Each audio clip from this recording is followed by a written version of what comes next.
And hello everybody, my name is NikoTheLegend. I'm a nobody on YouTube, but I decided to talk about somebody who is something on YouTube, or something in the gaming world that has left this world in a most tragic way possible, and that is Yoshitaka Murayama.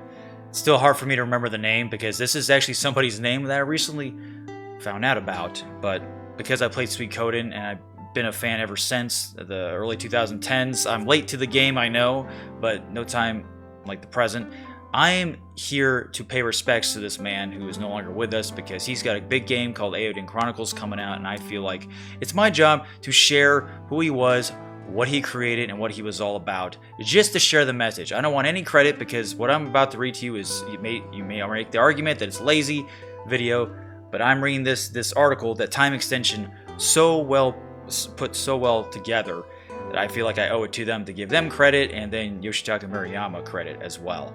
So that's what I'm doing. I'm reading it word for word. And before we get started, folks, please check out Suikoden in any way possible. Emulate it. Play the games that you still have. Buy it off eBay or whatever. Show support.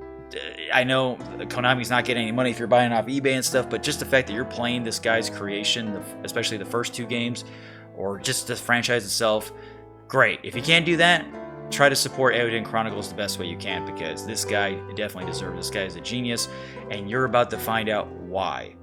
Alright, without further ado, please enjoy this great article by Time Extension, learning all about Yoshitaka Murayama and his beloved child, Suikoden.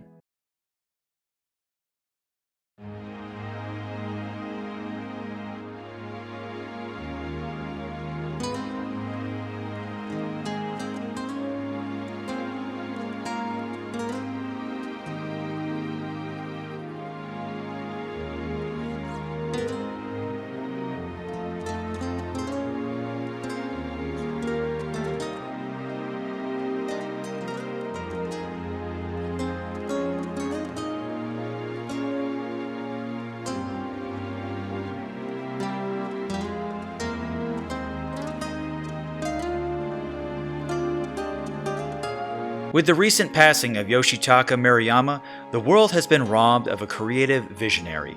Friends and family have lost a loved one. Fans of his work have lost an auteur they could trust. A younger generation of developers have lost a sensei they could learn from. Murayama can never again discuss his craft, and so, his words we now have are all we'll ever have. This final point in particularly salient since, as will be shown, Murayama had a strong understanding of player needs. Murayama's best known works are obviously the first two Gensou Suikoden titles on PlayStation. There was a Saturn port of the first, both reported to PC, and his initial work on the third game for PS2. But he was also in charge of 10,000 Bullets on PS2, a criminally overlooked gem of an action game, mixing the style of Devil May Cry with the bullet time of Max Payne. More recently, Murayama was involved with Eiyuden Chronicle Rising and the yet-to-be-released Eiyuden Chronicle 100 Heroes. Plus, as covered previously, Murayama was part of the secret Eternal team developing a console at Konami. Although his portfolio is comparatively small, the first two Suikoden are timeless masterpieces and represent some of the absolute best the JRPG genre offers.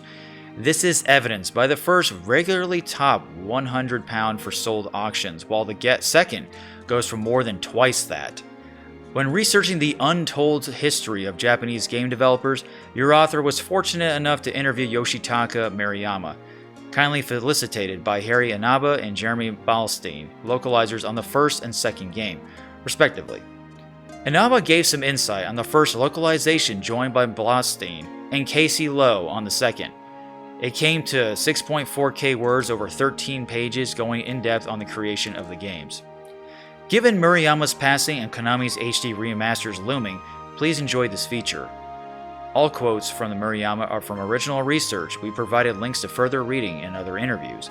The first two games are timeless masterpieces, and we hope more people will get to experience them. It started with a sequel. Yoshitaka Murayama's initial plans, surprisingly, didn't actually involve game design. He joined Konami as a new graduate in 1992, filling the role of programmer. He must have impressed management though, since they quickly elevated him to a new project. In my second year after joining, I was put in charge of creating games for Konami's game machine, and that's when I got involved in game design," he told me back in 2013. Since it was an extremely secret project inside of Konami, there were very few people involved. So even though I was close to being a new recruit, I was expected to play a very large role. The plan at first was for Konami's game machine to be a console, and it was suggested that it have a card reader function to allow players to exchange data. The plan changed midway from a console to a portable machine, and it was going to have 3D polygon functionality, which was uncommon at the time. Murayama described Konami's new console, then handheld, as using ROM cartridges, and had the impression of being a high-class Game Boy with 3D capability. It would ultimately be cancelled after Sony's announcement of the original PlayStation, whereby Konami shifted to providing games for this new CD system. It's important to go over this history because Suikoden has its origins here, but it gets complicated. The first Suikoden game, let's call it Suikoden 0, was planned as a launch title for Konami's ill-fated hardware, was ultimately never released, and was the sequel to the first game on PlayStation. Or, to be more accurate, the first game on PlayStation was developed as a prequel to the unreleased Suikoden 0. For absolute clarity, Murayama never used the term Suikoden 0. We're creating that name to avoid confusion, since this unreleased game is not to be conflated with the official sequel Suikoden 2, even though there are similarities. Sources for all this come from an interview with Murayama in Swedish magazine Level, specifically issue number 41, August 2009. Pieces of this were then translated by the fan community, and his answers influenced the questions in our own interview. In Level, he describes Suikoden 0 as a story of two countries at war, on the opposing sides two childhood friends. As you can see, they already hint to Suikoden 2 in the description, but we'll get to that later when analyzing literary influences. Suikoden 0 was also to have 60 different character classes. Development is said to have lasted about a year. An interesting discrepancy is that in the Level interview, Murayama said he worked at Konami for about 6 months before moving on the project, while in our later interview he amended this to his second year after joining. Either way, it puts the start of Suikoden 0's development somewhere between 1993 and 1994. It was during this period that Murayama met Junko Kawano, character designer on Suikoden 1, who would helm later entries after Murayama left. She's also the main person behind the excellent time travel PS2 adventure Shadow of Memories. I asked Murayama about working with Kawano, and he explained, "We were contemporaries who entered the company at the same time, and we were put into the same department. In our early years at the company, we often went out drinking with our colleagues, and we were very close. Miss Kawano wasn't merely a designer. She had very strong ideas about games, and though we sometimes had disagreements about the contents of the games, it was fun and beneficial to work with her." In addition to this RPG, Suikoden 0, that Murayama was working on, there were other launch games being made by Konami. From his other interviews, we know there was a racing game and a versus fighting game. Given how poorly documented it all is, I asked Murayama what he could recall. How far along were all the games, and did they evolve into other titles? "When the development for the game machine was cancelled," explained Murayama, "those titles were completely abandoned. Actually, at the time, I was involved in the development of an RPG and a fighting game. The fighting game had about 2 characters that could be operated to a degree, and the RPG had a playable opening. Since the racing game was being done by another team, my recollection is a bit vague, but I think it was about 20% along in development. None of those titles went on to completion, but the name of the hero's best friend in the RPG I was working on was later reused in Suikoden 1, and that name was Ted." Ultimately, all the games for this new hardware were scrapped, and about a week later, Murayama was assigned to create a game for Sony's PlayStation. In the Level interview, he described how he and Kawano and 10 other employees were in a meeting where Konami revealed plans for 5 PlayStation games, a racer, a baseball title, and 3 RPGs. One stipulation was that it had to be the first in the series. There was talk of competing against the RPGs of Enix and Squared. Dragon Quest VI, December 1995, would still support Nintendo Super Famicom, with Dragon Quest VII swapping over to the PlayStation in August 2000. Square's change of allegiances with Final Fantasy VII, meanwhile, are well documented, with the 3-disc epic hitting Japan in 1997 of January. Konami still had time and would release its own PlayStation RPG ahead much of the competition. From Software's original Kingsfield launched the same month as the PlayStation, December 1994. Other JRPGs which beat Suikoden to launch including Kingsfield 2, Arc the Lad, and Beyond. Given the available selection, Murayama chose to make an RPG, posing it as a prequel to the games previously worked on, thus being the first in a series. Alongside it were the 2 other RPGs, which were later scrapped, so all 3 teams could focus on completing Suikoden 1. What's interesting is how much potential Konami saw, given it would cannibalize 2 projects to support Murayama's. I asked him about the other 2, he recalled. One of them was cancelled while it was still in the planning stage, so I don't remember the details. The other, I think, was an action RPG. I really don't remember much about that either. If you're keeping count so far, there must have been at least 5 cancelled games leading up to Suikoden 1. A fighting game, a racing game, 2 other RPGs, plus, of course, Suikoden 0 itself. Though not named, we guess the baseball game was Chikyu Powerful Pro Yaku 95. It's uncertain what happened to the second racer from the 5 PlayStation projects, and as you can see from using the name Ted again, Suikoden borrowed aspects of Zero. Despite being a prequel, the question though is why he didn't simply move the entire game over and finish it. The RPG we were planning for Konami's game machine was designed for the purposes of a portable game machine, explained Murayama, and had a strong emphasis placed on the element of raising characters. More concretely, we had planned for many classes and players were going to strengthen their characters through repeated class changes. But when we changed to developing an RPG on the PlayStation, since we were designing for a home console, we decided to place a greater emphasis on the game world, and so we just decided to start over. The primary RPG influences on Murayama are obvious, given their popularity in Japan at the time. I asked about this, and also clarification on a comment in the Level interview, where it was implied he looked at the source code for Dragon Quest V. As he explained, back then I played RPGs that existed at the time like Dragon Quest and Final Fantasy, but I never got their source code. Dragon Quest V was a particularly useful reference for me, and I studied the fighting balance and the data information as I played through it. It's here in the combat where we get a glimpse of Murayama's genius, as he innovated on what were all well-entrenched tropes by that point. Almost all RPGs allowed the player to run away from battles. This was standard. A few, such as Mother 2/Earthbound 1994, had low-level enemies run away if you were sufficiently leveled, while in Suikoden you could let low-level enemies go free. But Suikoden also introduced the option to bribe enemies, allowing players with excessive gold to buy their way out. But there were other innovations too. In Suikoden, I was trying to focus on dramatically reducing the player's stress. As an example, for the enemy encounter determination, it's set up so that if you continue in one direction for a certain amount of time, the chances of an enemy encounter go down. This is so that if you're heading for a certain destination, it will be less likely that you encounter an enemy. But if you are wandering around in order to level up, it will be easier for you to find an enemy. The idea behind Let Go was so that you wouldn't have to fight enemies that would be easy to beat, and it works 100% of the time, or it's supposed to. Bribe is an extension of this, and it's designed to let you choose to avoid battle while paying for it with a financial penalty. The first game brought numerous innovations, in addition to the standard party battles described above. There were one-on-one character duels for major story scenes and also large army battles. These resembled Dragon Force with hundreds of tiny soldiers, though mechanically were akin to Janken. Another big innovation is the addition to the main hero. There are 107 recruitable characters to be found throughout. As is well known, this is loosely based on The Water Margin, a Chinese novel over 500 years old. The story, which features 108 heroes, or outlaws, who form an army, are partnered and then face foreign invaders. Note the similarity between the traditional Chinese characters for the book and the Japanese kanji for the game. We've given Wikipedia links if you want to read more, but honestly, it's not necessary. Localizer Harry Inaba explains, "It's a very popular story, so yes, I did know and read The Water Margin. However, I never considered the water margin during the game's localization process, and I personally don't think there's a legitimate connection between the two. I like Suikoden better, to be honest." As it turns out, the water margin connection was a misunderstanding. It was simply a means of easily explaining the game's concept to elderly executives.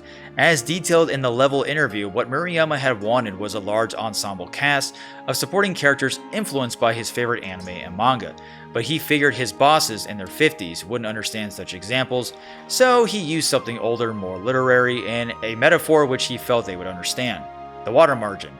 except they assumed it literally would be that, and Murayama chose not to correct them. I reiterated all this in my own interview, hoping for more details on how he originally envisioned the supporting cast. "You are correct in saying that I was trying to create strong supporting roles," agreed Murayama, adding, "There are many Japanese comics in which the characters, other than the main hero, are attractive and become close friends. Some examples of that are the time where Captain Tsubasa, Saint Seiya, and Dragon Ball. In American comics, you might say that X-Men is something like that. I wanted to create a dramatic story with many characters like in those, so that during the game, players could find the characters they liked. That was the starting point for the game. The reason this became Suikoden is because when we did an in-house presentation for our game idea, the higher class executives were able to grasp more easily what we were going for when we used the image of the water margin as an example of what we meant." Revealed to the world.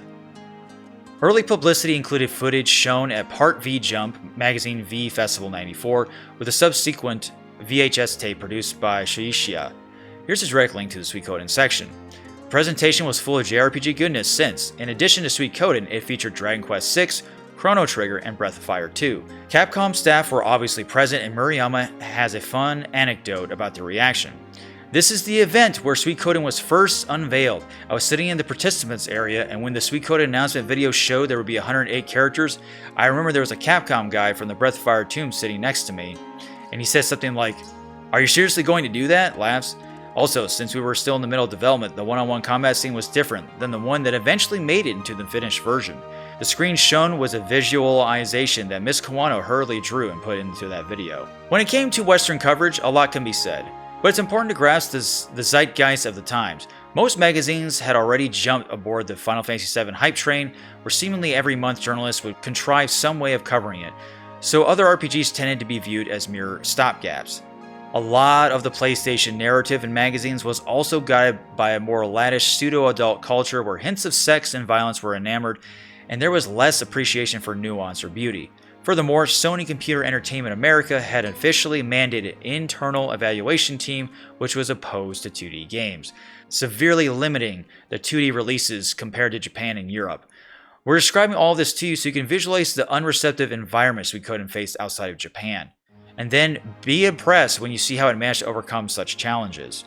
The earliest and best coverage was, of course, in Die Hard Game Fan, which reviewed it not once, but twice. The first time was the Japanese release in Volume 4, Issue 4 with Casey Lowe as the main writer.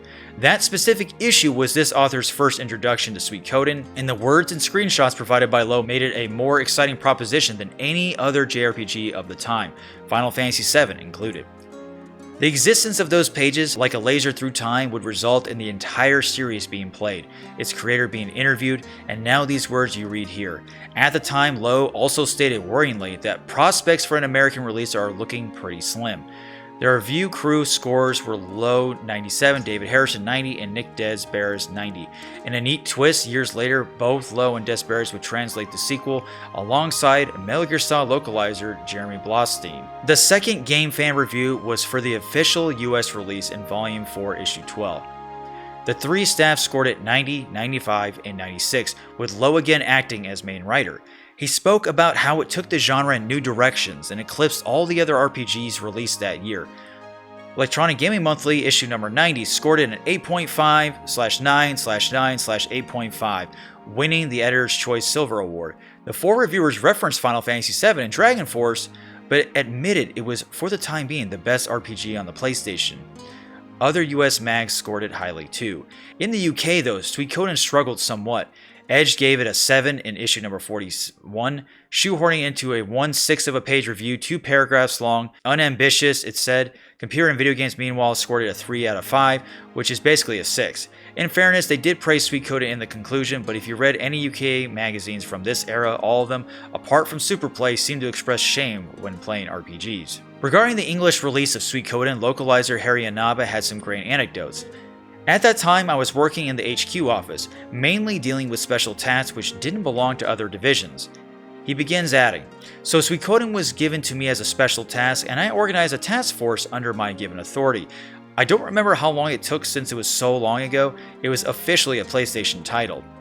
I was transferred to Konami Computer Entertainment Tokyo, a subsidiary R&D company of Konami, after working on Suikoden and interacted a lot with Murayama-san and the team on a daily basis." Keep in mind the mid-1990s were still a wild west for localizations, and you were not always guaranteed quality. A lot of translations were downright awful, cheaply hashed together by staff who weren't native English speakers. Thankfully, Suikoden's translation was one of the best for the time. So we asked, how difficult was the project? Did anything have to be changed or censored? It was a pretty small team, admits Inaba. At that time, game localization was not handled in the way it is today. We didn't split the work between 10 translators and 5 editors or something like that. It was one translator who played the game from start to finish, and one editor who played the game from start to finish, and that was it. And our overseas counterpart checked the game before launch a couple of times and fixed errors. Like I said, we didn't have to rush the localization process, so the translator, the editor, and the final checkers could spend enough time to make sure the translation was good. I don't recall any major changes. Sony didn't have a strict censorship policy, at least at the time, and it was much easier to get content approved compared to getting approval from Nintendo of America. When we pushed him on the topic of how important Suikoden was to Konami, its inception was a launch game for new hardware before morphing into a flagship Konami title for Sony's new hardware, all while leaving a trail of canceled games in its wake. Was there a lot riding on it? I don't think so, said Inaba. At that time, nobody knew PlayStation would be a success, but maybe it's just because I was staff. Maybe the higher management was pushing hard. The most interesting thing about Suikoden is it's actually the first game released by Konami on the PlayStation outside of Japan. Inaba's memories of the PlayStation are mirrored by Murayama. In the Level interview, he described being given total freedom to do what he wanted, since Konami's management wasn't certain PlayStation would succeed. This is speculation on our part, but based on various statements, it seems almost like Konami threw its weight behind PlayStation as a precautionary measure, mainly due to Square's switching allegiances away from Nintendo.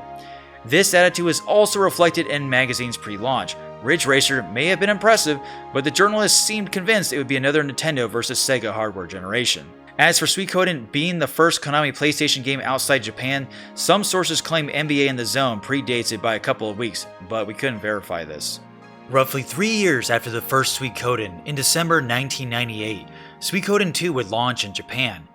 Despite the gap between them and the distinct storylines, it's worth considering both as part of the same grand saga, and it's important not to mix the aforementioned Suikoden 0 and Suikoden 2 up, despite both following on from the first. Veterans of the first could even import their save data into the second, for a neat bonus quest with the original hero. However, while the first enjoyed relatively little competition, the second was born in a post-Final Fantasy VII world where numerous other developers tried to capitalize on the surging popularity of JRPGs. Also, Final Fantasy VIII was just around the corner. With its 2D graphics and glut of rivals, Suikoden 2 may have been bigger, more refined, and all around better than its predecessor, but it didn't have quite the same impact. Which is a shame, because not only was it more than twice as long, around 50 hours versus under 20, but it was mechanically more complex. The simple army battles of the first were replaced with proper turn-based strategy maps, plus there were cool minigames. Some magazines were unkind, which is ironic because Forever in Demand 25 years later has created price tags of £200 and up. Does Final Fantasy VIII command that now? Electronic Gaming Monthly scored it 7, shoehorning into a 1/6 of a page, which is weird, because on the same page, they gave Xena Warrior Princess 1/3 of a page, despite scoring at a 4. GamePro scored it a 13 out of 20, which is 65%. Official PlayStation Magazine in the US gave it a more reasonable 80%. Edge seemingly didn't even bother reviewing it. More respectful was Computer and Video Games in issue 223, which gave it a full 5 stars, proclaiming it to be better than Final Fantasy VIII. As for GameFan, by this point, founder and editor Dave Halverson and several crew had departed for Gamers Republic and under Moon Management. It wasn't the same. Even so, GameFan gave it a decent 83%, while Gamers Republic rated it B+. One of the strongest aspects of any modern RPG, other than the battles and complex spreadsheet management of stat, is, of course, the story. But this leaves us with a conundrum here. If you're reading this, you've either played the games and there won't be spoilers, or you've not played it and are curious to know more. In which case we need to tread lightly because both games, but especially Suikoden 2, have so many dramatic events their impact will be lessened if we ruin it. For this author, both games are all-time favorites, both for the story and the mechanics. Reading the histories and epilogues of each of the recruitable 108 characters gives the world greater melancholy and gravitas than anything Square Enix ever put out. The series tackled difficult issues with more heartfelt realism than any game of the time. Both titles deal with very adult topics, including patricide, terrorism/freedom fighters, chemical weapons, genocide, the execution of war criminals, the killing of civilians, racial prejudice, betrayal, and other things. So much has been written about the death of Aerith in Final Fantasy VII, but when you compare that one scene to the entire story arc of Suikoden 1 and Suikoden 2, it seems faintly ridiculous. Sure, some bad alien DNA magic man kills a flower girl, it's totally sad. We're literally crying as we type these words. But in Suikoden 1, within the first few hours, you have to murder your own father in order to free your homeland from a tyrannical leader. The setting is more grounded and the dialogue more poignant. We've now spoiled one aspect of the first game, but simply in order to say that the rest of the first game and entirely of the second game only escalates things. We're talking Game of Thrones levels of complexity and betrayal. Given how grimdark the war story in the second game can become, I asked the late Yoshitaka Murayama when I interviewed him back in 2013 if there was any resistance from management, and did he realize he was forging new grounds of literary excellence in games? Since the story was left up to me, I never directly received any criticism, he revealed, since I myself decided to make the theme of it war, although there were many aspects that I put into making it more game-like. I created a story that wouldn't allow people simply to close their eyes to the realities that exist in war, with regards to the existence of acts such as war and death in the game. I didn't intend to force my own personal views on the players. If players felt anything regarding such issues, I'd like them to decide for themselves how they feel about them. If players see something of value in there, nothing could possibly make me happier. We also brought up the characters' deaths in Suikoden 2 with its localizer, Jeremy Blostein. Right, the deaths of the characters, he exclaims. As we describe a scene we found particularly moving, he loads up a YouTube video to remind himself. I've just rewatched the death of... Redacted. That was incredible. Great music, nice smooth dialogue. Many translators were on this project and they were divided up by character instead of just doing chunks of text. This was to maintain consistency of voice. And yet, when you consider Suikoden 2 graphically, it was quite cartoonish. Isn't that amazing? That didn't prevent you from experiencing the emotion of that particular scene, because you knew those hand-drawn images represented characters. They didn't need to look like your next-door neighbor to feel they were human. It's as if the idea of suspension of disbelief or the idea of actually engaging people to use their own imaginations. It's almost like it's become a bad word. We've already covered the water margin and why the first game deviated from the source material, but the second game seems even more unrelated, apart from having 108 Stars of Destiny. Even though the series has common tropes like dragons and elves and so on, if you ever felt that the Suikoden flavor was unlike a lot of other RPGs, it's probably because it's influenced by real-life Chinese history. So I asked Murayama about his literary influences. What else did he enjoy reading? From an early age, he began, I was a fan of old fables like The Water Margin and The Romance of the Three Kingdoms, and I was strongly influenced by them to do a multi-character story.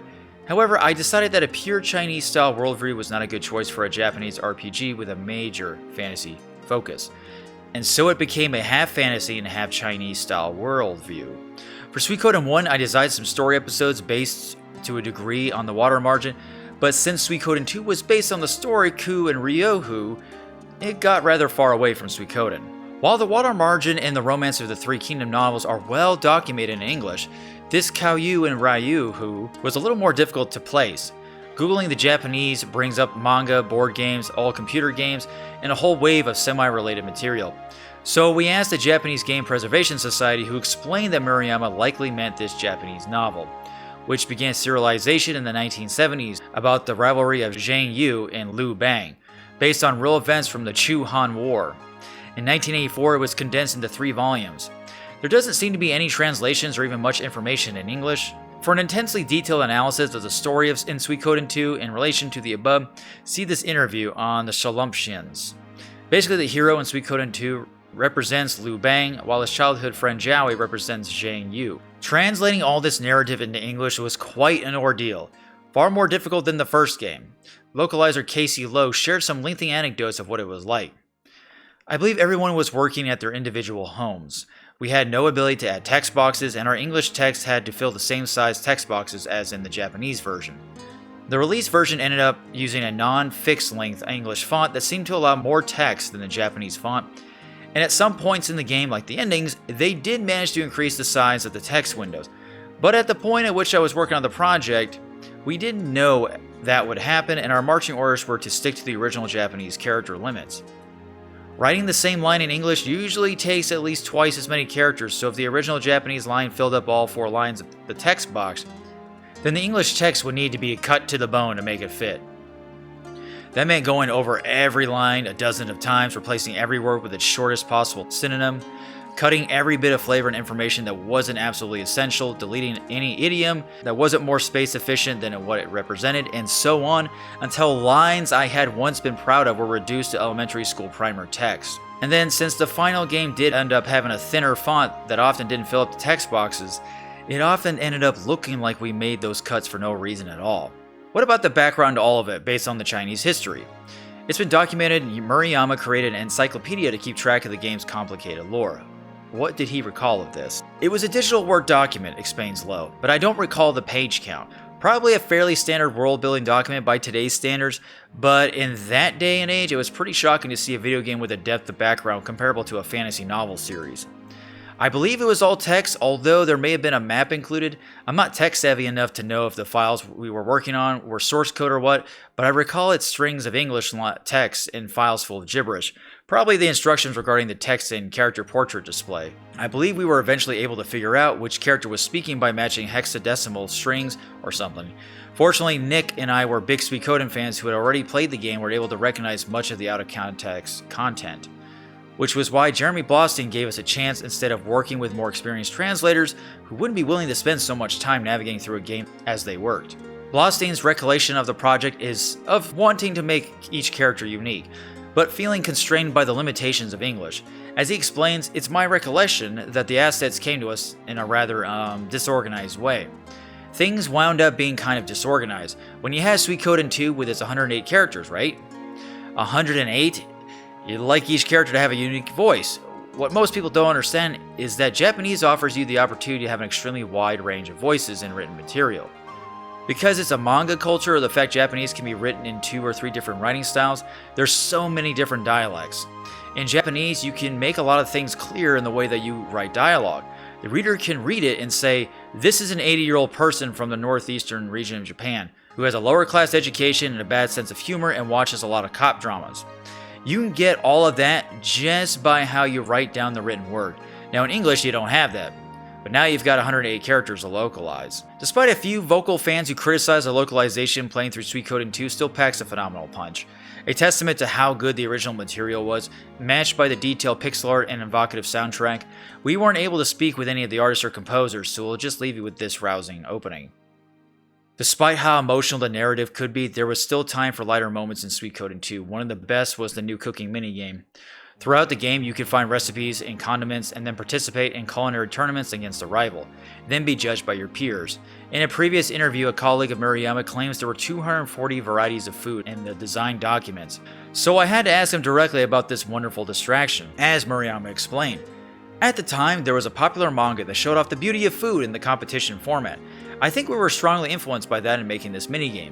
At first, it was a little simpler, but at some point, the designer increased the number of food graphics, and we began to add a lot to match them. Sadly, Murayama didn't reveal which specific manga this was, and it turns out there were a lot.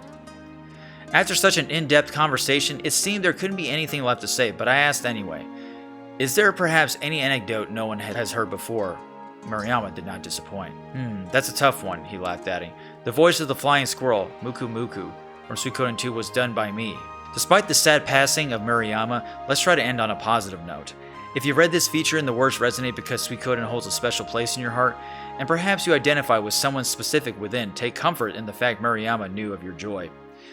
As he once revealed, even now I receive mail from inside Japan as well as from overseas, and I am extremely grateful to all those fans out there that love Suikoden. The characters in Suikoden are not just large in number, but each one of them was born as an individual with their own unique characteristics and backgrounds. If people can find among them a character that they can empathize with, then I am very happy. May your next adventure be truly epic, Murayama-sama.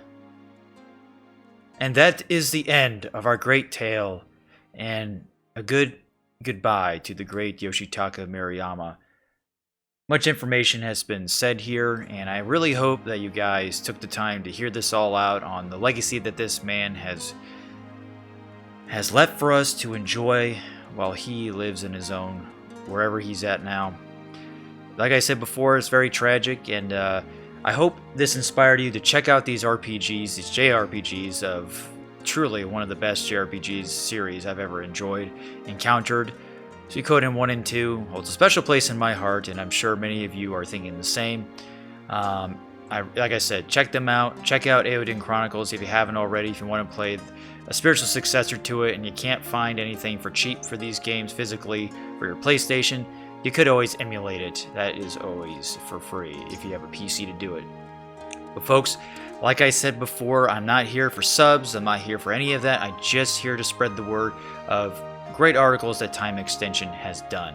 So those links will be down below for you to check them out yourself and to do an actual reading and everything on that. So I've been your host, NikoTheLegend. Thank you so much, and I hope we learned something from all this. One thing's for sure, that these games are amazing. Take care.